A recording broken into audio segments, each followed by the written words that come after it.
Hoy voy a simular cómo sería criar al Leviatán como si fuera una mascota. No me refiero a mantenerlo vivo en un acuario por unos días. Quiero ver qué pasaría si criara a esta criatura desde que es una cría que cabe en la palma de mi mano, un simple caballito de mar, hasta que se convierta en la bestia de las profundidades descrita en las escrituras bíblicas.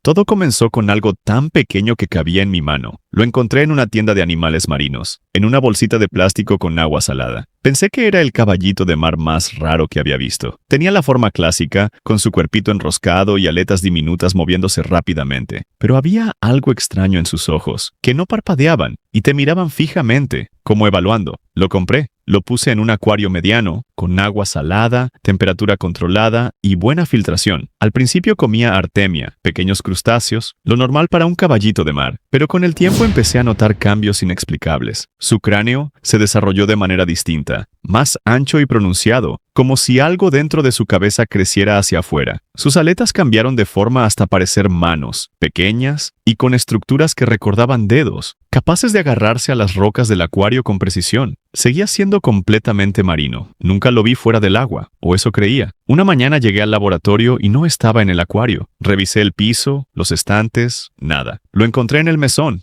completamente quieto, mirándome. No sé cómo salió. Lo devolví al agua, pero desde ese día sentí que el observado era yo. Con los meses el acuario se quedó pequeño. Tuvimos que mudarlo a un tanque industrial en el exterior del laboratorio. Ahí fue cuando todo cambió. Comenzaron a alimentarse de peces más grandes, luego de animales que no deberían ser parte de su dieta. En semanas, el tanque era un ecosistema muerto. Había consumido todo lo que tenía vida, y seguía creciendo. El transporte al océano fue una operación que nunca imaginé necesitar. Grúas, contenedores especiales, un equipo completo de personas que no sabían bien qué estaban moviendo. Cuando lo soltamos en el agua abierta, se hundió despacio, como si siempre hubiera sabido que ese era su lugar. Hoy solo podemos rastrearlo desde un helicóptero. Acercarse por agua es demasiado peligroso. Desde arriba vemos una silueta enorme desplazándose bajo la superficie, con escamas que reflejan la luz del sol como placas de metal. Su cuerpo está cubierto de una armadura natural que ningún instrumento ha podido penetrar. Las estructuras que antes parecían manos son ahora apéndices largos y fuertes que usa para moverse y cazar. Los cetáceos cambian de dirección cuando él se aproxima. Los bancos de peces desaparecen antes de que llegue. El océano lo teme. Nunca pensé que ese caballito de mar raro que me costó menos de lo que cuesta una cena se convertiría en esto. Mientras lo observaba desde el helicóptero, recordé algo. En Job 41 está escrito: nadie es tan audaz que se atreva a despertarlo. ¿Quién puede enfrentarse a él y quedar sano? Eso es lo que cree, no un experimento, no una mascota. El Leviatán, la bestia de las profundidades que las escrituras describen como algo que ningún hombre puede domar. Yo lo tuve en mis manos, lo alimenté, lo cuidé, y ahora está en el océano, libre exactamente como nunca debió dejar de estar.